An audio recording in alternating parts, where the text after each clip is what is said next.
All right, folks, we roll along. So let's move into our midday keynote here. So just tracking along, we had, I thought, a very inspirational example from a brand marketer from Kim Cadillac at J&J this morning. Showed some very interesting ways of connecting with this Gen Z audience. I loved Kim's presentation for all its raft of really rich examples and sort of a no fear, no regrets attitude that they have at J&J when it comes to these things.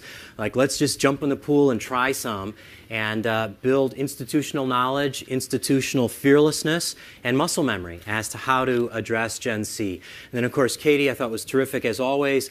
Iconoculture is really on the cutting edge of understanding what Gen Z is all about, and I think armed us with some good language, building blocks, and tools. And both Kim and Katie, I think, asked some really good introspective questions, right?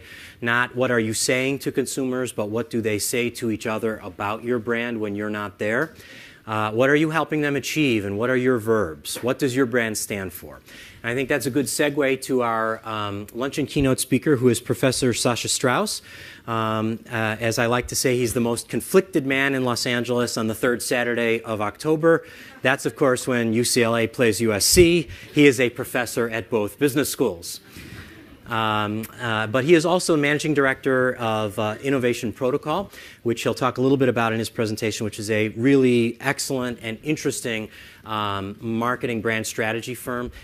He, like many of us in the room, has an agency background at places like Chiat and literally travels the world working with, helping folks like yourselves on thousands of top brands really understand what is required in this era with these tools in this day of new normal to build a brand and make the cash register ring for Generation C. So with that, I know you will enjoy, and please give a warm welcome to our friend Sasha Strauss. Thank you, Jim. Hi, everyone. So, to make this a little easier on you, I've been on planes constantly the last 3 weeks. I was in China last week and Phoenix and such. So when Jim asked me to present, I was like, well, I'm going to doodle, and I'm going to do it on airplanes, and that's going to be my presentation. So here is my storyboard, clearly working through content I'm going to share with you today. And I did this because when I'm not working in Innovation Protocol, building brands globally, I have two side jobs. I travel the world as a speaker, and then I also teach, as Jim had said, at business schools. And what's incredible about these audiences is how different they are. My students, I started teaching in high school, and 10 years later I'm teaching MBAs. And what's incredible about those audiences is that they have been digital since I've met them. They have always been thinking in this new normal sort of way. Whereas when I'm speaking to these executive audiences at these huge conferences, like, a corporation will get all of their customers together, or specialists in a particular sector will fly in all of their buyers and sellers and retailers to sort of educate them on new marketing tactics. When I'm speaking to those audiences, they have a completely different mindset, absolutely different, like a dichotomy between the students and the executives. And what I often find is that these executives are like, how do I sell to these kids? How do I get these students to buy from me? And they're just launching all of their weapons at these audiences. And the students, chilling on the beach are like, I get bored easily. I'm not going to focus on all of this nonsense. And it becomes like this battle between them. In fact, you sort of, you feel them contentiously going against one another. They're using, things like, well, if you were just more interesting, and if you would just pay attention, it's this back and forth war between these two parties. And you can call them millennials and baby boomers if you want. I'm just suggesting that any of my students under 27 fit into this student category I'm suggesting, and all of the executives who've been building businesses for 30 years by hand, laying the bricks in these amazing organizations, they have different mentalities. And it's our job as brand stewards to bring them together according to some common philosophy. So remember that these students are speaking digital, and these executives are frantically with their PowerPoints trying to figure out, holy crap, what are we supposed to do now? We're totally confused. We're super worried about our target demos. How are we supposed to fix this problem? And instead of working towards a resolution, it's like Congress. They're both like, no, no, I'm sorry. You're not good enough for me. You're not smart enough for me. You're not acting the way that I want you to. And so there's this there's this impasse. between my speaking tour audiences and then my graduate students and all of those that follow them. And I think we can learn a lot from this dichotomy because it really informs what you're going to do as marketers in the new normal. So, question I often get from people like my mother is, what do we, okay, fine, there have been other generations though, right? I mean, the baby boomers and the millennials are just a current example of this disparity. There have been plenty of other generations with differences of opinions in the past. What did they gather around? What was their common thing? And the answer is, well, they had religions. They had corporations and their academic institutions, the nonprofits they associated with. That was where our allegiances lied. We sat down and we were communed around our faith or around our alumni programming, etc. And this was all fine and dandy. And then, social media shows up and just blows open the kimono on all of these organizations. They're just standing there like, holy shit, what am I supposed to do? All that we are and everything that we've ever been is now on the table. And so all of these classic corporations, institutions, nonprofits, for-profits are startled by this scenario that social media has brought, specifically because it is abundantly clear to all of us that they totally overcommitted and have absolutely underdelivered. I mean, there is not a faith, there's not an academic institution, there's not a sports team, there's not a government currently not under scrutiny. Look at the European Union right now. Let's take the 10 civil wars going on in the Middle East. Everything is on the table for conversation. And because these subjects like faith and corporations where we worked, etc., were the topics that we socialized around in the past, and now they're up for discussion, we're all missing a little something. There's something that we as consumers and buyers and decision makers absolutely need. Am I implying that all of these institutions and corporations are bad? No, they're not bad. But we're here to talk about, quote, the new normal. They were built for the time right before now. Not now, not this new normal situation we're in. They were just built for the time right before now. So that gives us permission to philosophize and extend our understanding of brand in a new way, right? So I don't think that the students and the executives are opposed to one another. I actually think they're both just really sad. They're both kind of stuck in the middle of a painful situation where they're like, damn it, what happened to the banking industry? Where did all of this come from, right? They're trying to decide if they're proud of their governments, and they question it every single day. This is creating a pain inside of us. We all feel it. You know this. You know this to be the truth. So is this a problem? I think that it's a problem because if we cannot passionately believe about our faith or our corporation that we work for or the nonprofit that we've been donating to for so long, oh my God, then what's left for us to believe in? What's left for us to believe in the new normal?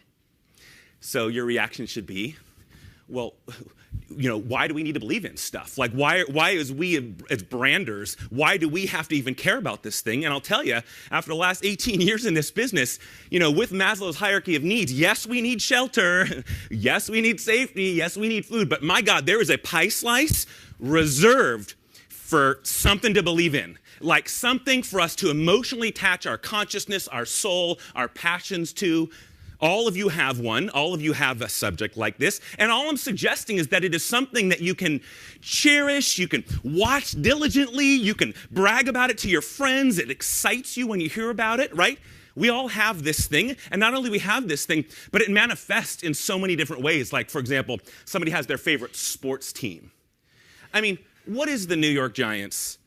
Other than some dudes we're paying to destroy their bodies and we're like throwing costumes on them and telling them to like represent New York.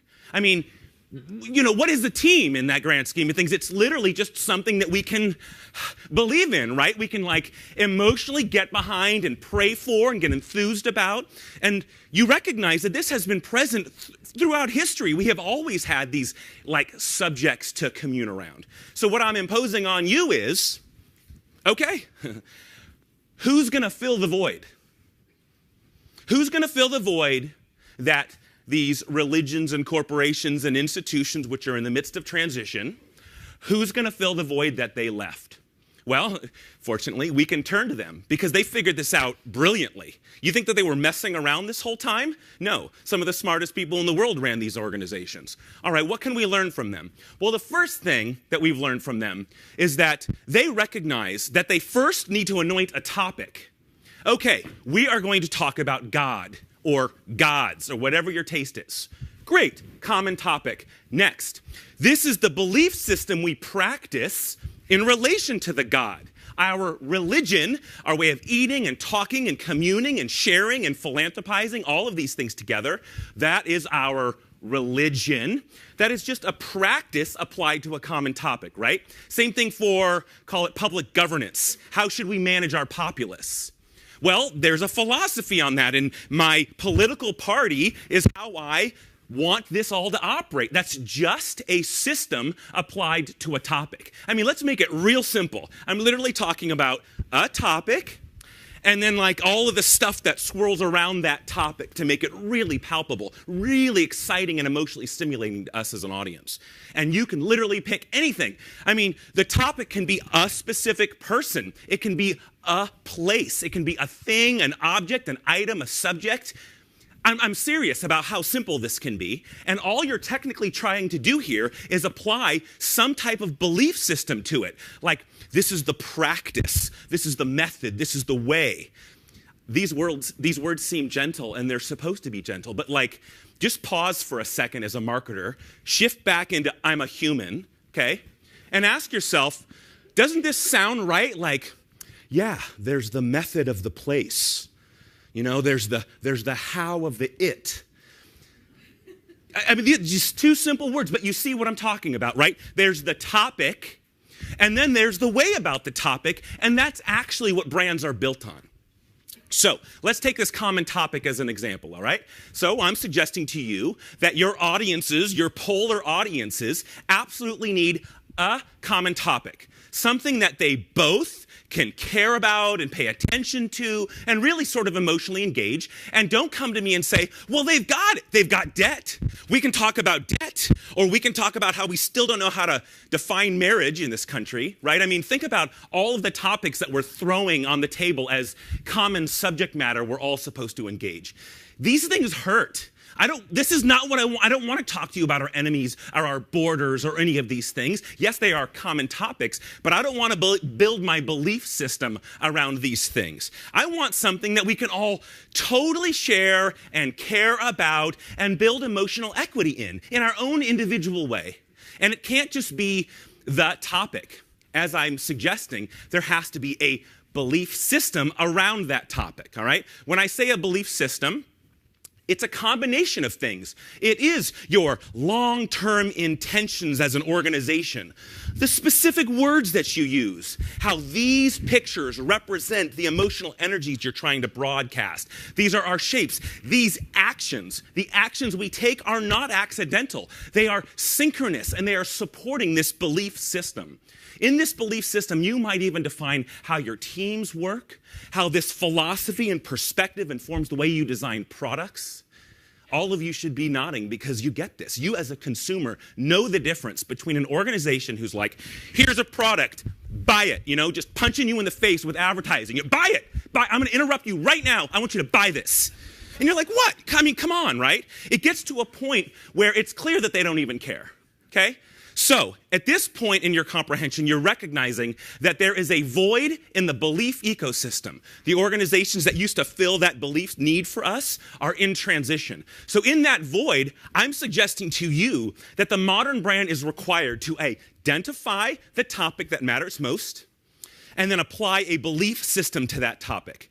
And it fits beautifully into that gaping hole that was left by these institutions we used to be so in love with. So, how does this work? Well, first and foremost, you can't just tell me, great, Sasha, here's our topic, and here's our little belief system around it, because the fact is, people will not buy from an organization they've never heard of. So you need to be a little proactive, right? You have to kind of get ahead of yourself and start talking to people. Take a nonprofit, right? You're not going to donate to a nonprofit you don't know. So the nonprofit's like, well, I guess we better get out there, we better talk. Okay, so what are we going to talk about, right? That should be the real question. what are we going to talk about when we ultimately get these individuals' attention? And what a lot of organizations choose to do is make up an answer. They're like, not only do you not know us, but we're going to create an entire fabrication, and you're going to become in love with this fabrication. Let's take McDonald's as an example, okay? I'm going to take some out-of-work dude, and I'm going to put him in a clown costume. I'm going to tell you his name is Ronald McDonald, and he's got this fat purple friend and this other guy over here who steals hamburgers, okay? Cool. That's what we are. This is what we fight for. This is the energy that we project, and it works. It works in a lot of situations, but it becomes your sole marketing strategy. So what a lot of organizations are doing now is they're like, well, let's find a celebrity. Let us attach ourselves to another brand and leech equity from their awareness and comprehension. Oh, no, let's take a sports stadium in a city that has nothing to do with our company, and let's put our name on the sports stadium. That's going to create so much goodwill amongst the populace. All you're doing is you're taking your brand, which you're not building, and you're just bolting it on to some other brand you have no control over. Okay, this is not brand building. Not only is it not brand building, but eventually, we as consumers, we as shareholders, we as donors are going to come around and be like, okay, thank you for all of this conjecture and storytelling. It's all great. Thank you for all the characters. They're funny. Thank you. But okay, well, who are you really? Where's the nonfiction in this? You're going to reach this fork in the road in your personal life and your professional life, and you're going to have to ask yourself, should someone inquire, what are the things that I'm going to stand up for that are not just the outfit that I'm wearing today? Great. You know what most companies say to us as consumers? Well, we're the biggest. We are the fastest. We are the most smartest. I mean, let's take the mobile phone carrier wars that are going on right now. I mean, have you seen the Verizon AT&T back and forth? Like, ours is biggest. I mean, it's just this constant debate back and forth between these two institutions. And we as consumers are like, I'm not even listening to this anymore. We have completely removed our emotional connection because all this is a war of words. So what happens when the war of words is no longer powerful enough? Well, what do we do as marketers? Well, we have focus groups. We take consumers who are never focused or in a group when they buy our shit, okay? Never focused or in a group when they buy our stuff. And then we boil down, we ask them questions about our company, why do you buy our stuff and what do you hope it will be? And then we take all of these disparate beliefs and we boil them down to some common denominator marketing strategy. Again, this is not brand building, and that is not a conveyance of the truth. That is just you trying to figure out for this second in the history of your business what you can say so someone will pay attention. And I'm suggesting that ultimately, everybody's going to do this. All nations, all countries, all corporations, all faiths, all teams, and not only all of those organizations in their own right, but what about their constituents? Every employee, every donor, every shareholder is just going to be taxing all of us as consumers with this awareness that they want us to have about them being the biggest, fastest, smartest, sharpest, coolest, longest. Pick the estest word you want and apply it to the truth behind your business. We're laughing because we recognize how silly this ultimately becomes because we are on the defense. When I flew into the airport this morning, God, how many airlines are trying to sell me credit cards right now? You guys are with me. You just walk through the airport like this. You're like, no, dude, I don't need your stupid credit card, right? Everywhere you go, someone is not only trying to get your attention, they're being violent about it. Okay? Really, really disruptive in that nature. So the question I'm posing back to you is, let's just pretend for some incredible reason, you get past all of our defenses. Okay? Our heart and mind is just sitting before you. We literally turn to you and say, hi, I'm listening. What would you like me to know? I'm listening, company.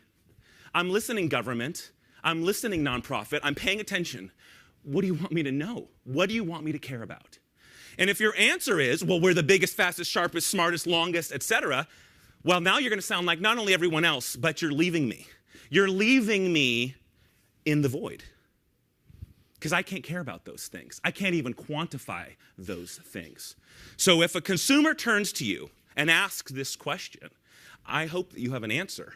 And the answer I want you to try on is a combination of a common topic that your audiences are all curious about, and a belief system that intersects with it. That's the perfect answer to this question in the new normal. In an age of violent transparency, this is what you need to make your voice about. Instead of saying, oh yeah, we're this huge company, and we like being a huge company in our glass tower, it's more so about, look, this is the topic we believe most in, and this is our community that fights for the belief systems around that topic. This is available to all of you, and not only is it available to all of you, it turns out that in the study of great brands, this is actually the recipe for building powerful, long-term market impactors. Authenticity, that authentic trajectory, that definition of who you are and why you matter and why you apply those philosophies to a topic, that happens to be the magical recipe for the strongest brands in the world. Welcome. Welcome to this new era, right? So here are the rules. I recognize that this is challenging, so let's stick with me for a second and acknowledge I'm asking you for a topic and a belief system that supports that topic. That's your brand. So I'm going to suggest that there's probably 7 little practices that you can apply to your brand building that will work in this new normal. All right, great. Key word in new normal is new. We no longer get to assume anything. I don't care how many years you've been in market research. Congratulations on being awesome. This is new. This is new competition. These are new customers. I mean, let's take this disruptive innovation that's going on. I mean, classic organizations thought they knew their competition. Clearly they did not, right? Good. So all of us has permission now. We now have a hall pass. We are allowed to make no assumptions about our competition, the composition of our markets, who the cohorts are, what crises may occur. This should be exciting to you. Great. Doors blown wide open. There are no rules. This is absolutely the Wild, Wild West. Great. We assume nothing in the new normal. Next rule of engagement here is we do not talk to our customers like their customers. You don't like being talked to as a customer. Don't you hate it? Doesn't it feel demeaning? Doesn't it just sound like you're a dollar sign? No.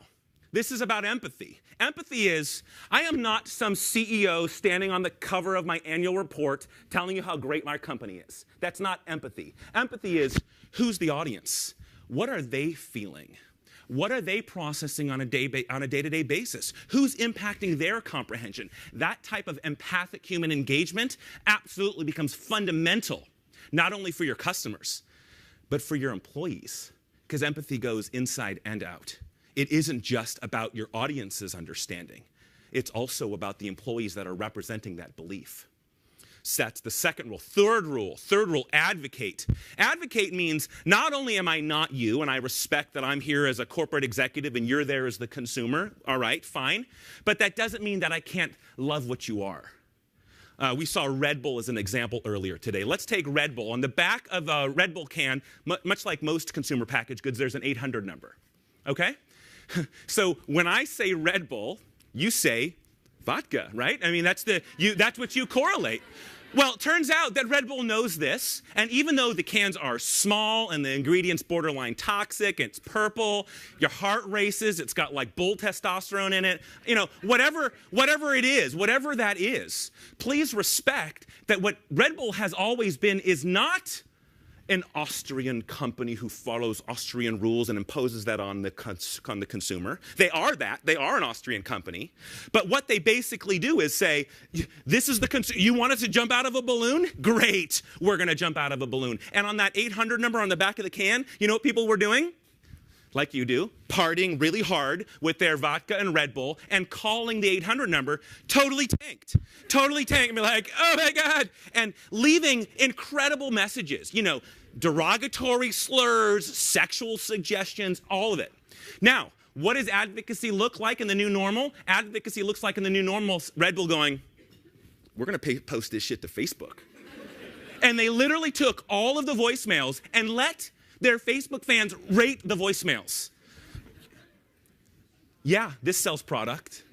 Yeah, it sells product because, again, it isn't about your key performance indexes as an executive anymore. It's literally about who the audience is and how you are celebrating their lifestyle, the practices of their existence, okay? It's Every marketer has said this to another person in the room. It's not about us, right? Great. In the new normal, it's definitely not about you. In fact, I never want to hear out of any of your voices, well, I like, or, well, when I'm tweeting, I don't care. I don't care. You're not the customer. And let us free ourselves from that burden. Great. Next rule is, damn it, this is a relationship. This is not a transaction. It's never a transaction anymore. In fact, most of our companies don't make money on the first transaction. Our real profits show up transaction 2, 3, 10. Good. Do you like having a relationship with someone? They walk up to you, don't even ask you your name, reach out, shake hands, and say, great, I'm glad the deal is done. It's been good. No, I mean, in fact, it feels a little disgusting, doesn't it? A little disgusting? Yeah, good. It feels terrible to the consumer. It feels super, super gross. Okay? Can we make this about a relationship? Can we make it about you not asking me to like your Facebook page so you can get a bonus at the end of the quarter because there's enough likes? What the hell are you going to do with the like? What are you going to share with me? Why am I supposed to be here? That's the question you should be asking. Make it about building the relationship, not trying to access some KPI. All right, 5th rule. You all heard this word before. All you need to recognize is that in the old days of art, you had a, quote, curator. You had some guy rent some room in some shopping mall, and then he would go to some artist and be like, you know, I'm going to take your art and I'm going to curate it. I'm going to put it on these walls, and I'm going to hope some customer is going to come buy this from us. Well, you guys have seen Google Art Project. You've seen DeviantArt. This is no longer the way that art is curated. And when it comes to your product offerings, don't just put your product on some shelf in some room. No. We are not the same. All of us consumers are not the same. You need to curate for us. You need to package the things that are the most relevant to our specific lifestyle. Ford does not have one Twitter account. Ford has many Twitter accounts for their Mustang enthusiasts, their farmers who drive trucks, classic Ford believers whose fathers drove Fords. Different audiences, different types of curation. So your responsibility as a marketer is not, let me show you all of our wares all of the time. You know, like your information architectures on your website, it's like, really? You want me to click all these tabs and sort through all of this information? Come on. Please be more empathetic. I got stuff to do. I got kids to care for. I got a wife to love. I mean, come on. Be a little gentle about it, right? Curation is not just you selecting to your taste. It is an empathic understanding of your audience and just collecting the things that are most relevant to their needs in the moment. All right, 6th rule. 6th rule in the new normal is not only can you not just market, but in your voice, there must be learnings. There must be new understandings, new comprehension, because not only is commercialism in the midst of new normal, so is academia. So are our primary channels of learning. So when Tesla launches an electric car, by the way, it was just Sergey's birthday and they painted the Tesla pink. Did you hear about this ridiculousness? It was awesome. It was beautiful. When Tesla communicates, they're teaching us not about the Model S. They're teaching us about the future of transportation and how electric motors work, giving us all this information that may or may not apply to our transaction, but still, it makes us feel that this is not an organization trying to sell. This is an organization trying to teach. And we can receive that. We as innate learners, we can receive that information, and not only that, we're enthused to share it. How much more fun is it to say to your friend, guess what I learned today? You know what that feels like. Cool. All right, last rule, and then I'll get off the stage.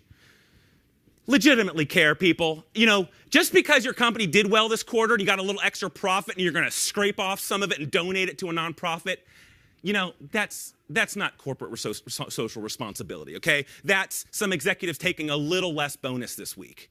All right, what I'm talking about in the new normal is care reflected in action. You take your intellectual properties, your human capital, and you apply them to a real-world problem. Okay, for example, at Innovation Protocol, 10% of our time is allocated to serving nonprofits. That means all of our brand strategists, all of our researchers, all of our analysts are giving away 10% of every day to a nonprofit who, in the new normal, is having a hard time expressing itself. You have a talent that is so desperately in need as an organization for a nonprofit that as soon as you applied those skills, not only would you feel better about your job every day, but it would boost employee morale, and you could talk to your customers about it and they'd be proud. Okay? In the new normal, it's about real organizations. What's an organization but a collection of humans?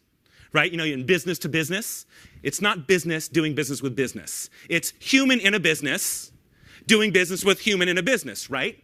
So in the new normal, you can't just put up a sign and say bye. It has to be supported by your intellectual and human capital investments. And that's the care that we need as consumers. So I want to close with a little educational fact here.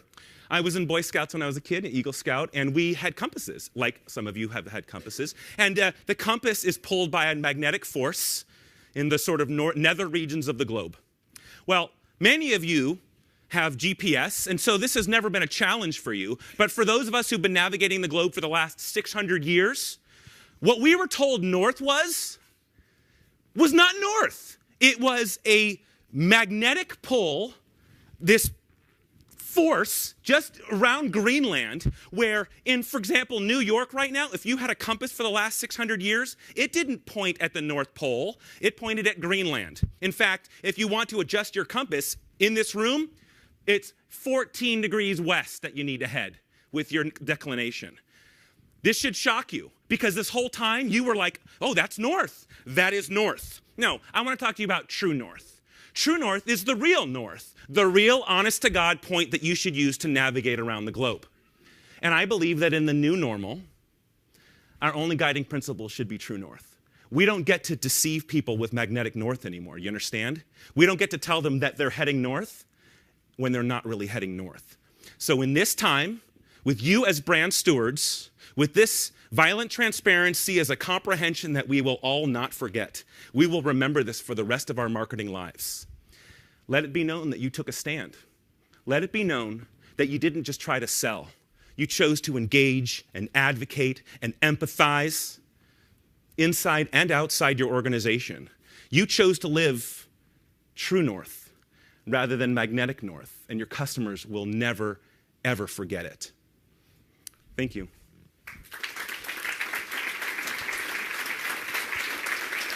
Sure. Jim says we have time for questions. I think there's a roving mic. And I hope my ridiculous doodles served their purpose today. That's what you get to do on an airplane. Oh, there's a question in the back, please. In your way of thinking, let's suppose we're competing with one or more other companies that has the same general target. Yes. How does differentiation between one brand and another play a role if you're largely just reflecting and curating for those targets? So I've been lucky enough to serve multiple brands in the same sector, cross categories. And when an organization stands up and says, that competitor is just like us, they're wrong.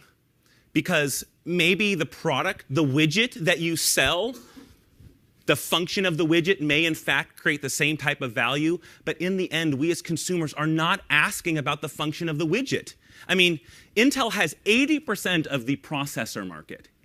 Is Intel's processor better than AMD? No, it's not better. But emotionally, we feel compelled to have Intel inside because Intel has been so consistently different in its messaging, not necessarily in its product performance. So when you go about competitive analysis, don't say, well, they sell the same thing, so there's no chance here. Your perspective on that thing is going to be different. Your audience's perspective on it, the history of your employee base on that subject will be different. And those become the ingredients in the brand story you ultimately project.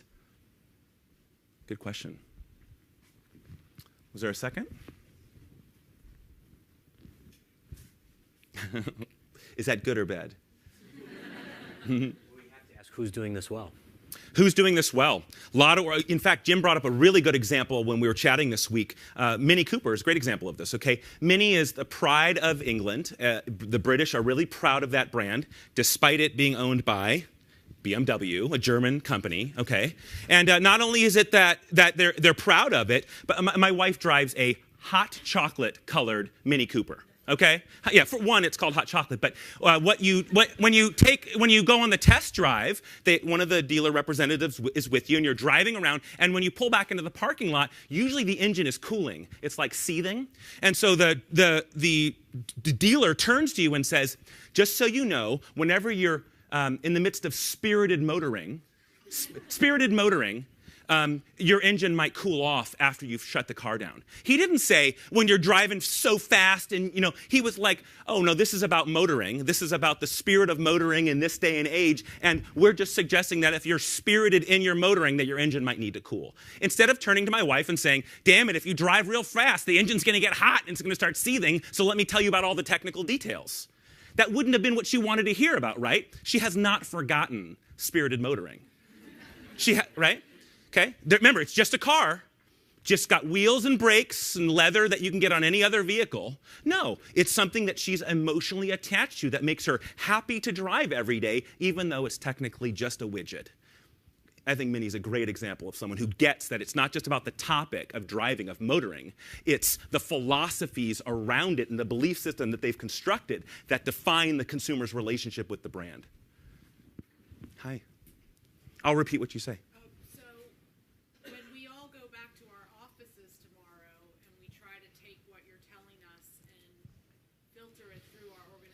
Yes. May or may not have an orientation anywhere near this. Yes. What are some of the first things that you would recommend people do to try to infuse this kind of thinking in what they do on a day-to-day basis? Great. So the question really is about how do we take these types of philosophies and bring them back to our fairly traditional organizations? Well, I think that your fairly traditional organizations sent you here because they realize something's different. Something's a little weird now, and we need new information and new practices, right? What's nice about this type of philosophy is it's rooted in truth. I'm not making anything up. This isn't some journal article I'm trying to write. You recognize that in your consuming life, go to the executive that you think is going to be the most dissenting and ask that individual about the purchase behaviors that they execute. And they're going to rationalize their Mercedes to you to the nines. They're going to tell you that it's biggest and safest and it's German engineered. And listen, Mercedes-Benz has cars that have just as many issues as every other manufacturer. In 2003, a Mercedes-Benz was one of the most lemoned cars in U.S. history. That doesn't stop your chief executive from wanting to drive one, right? It's about how he or she feels in the car, what it says about them as an executive to have one. So you have to parlay it into an analogy that relates to that decision maker and just take this common topic and a belief system and articulate it in their terms. And that's what you have to do for your consumer anyway. Practice it on your leadership. Good question. Well, I know that we're going to be hanging out later tonight, isn't that right? Yep. So I'm happy to answer one-on-one questions should we be together. So thank you for the time. Excellent. Thank you. Thank you. Very good. Excellent, excellent. All right, love that. So I think this brings our morning to an end. And I think at this point, we all should have a really clear idea of what we mean by this new normal and what makes Gen Z tick. I think the key questions that I took away from Sasha were, if the consumer were to say to you in a one-on-one setting as a brand steward, I'm listening, what do you want me to know? And if that answer is biggest, loudest, fastest, bestest, that's not going to get it done to Gen Z in the new normal. So what is your belief system around what topic? Right? Just like Katie asked, what are your verbs? Just like Kim showed you that she was doing with all those examples around the globe for J&J. So I think it was a terrific connective tissue morning where you saw a practitioner, we unpeeled the target, and now we saw a belief system around branding. And as the professor said, that is what brand building is in the new normal. And so with that, we will do a break for lunch at this point. So we will have lunch on this floor when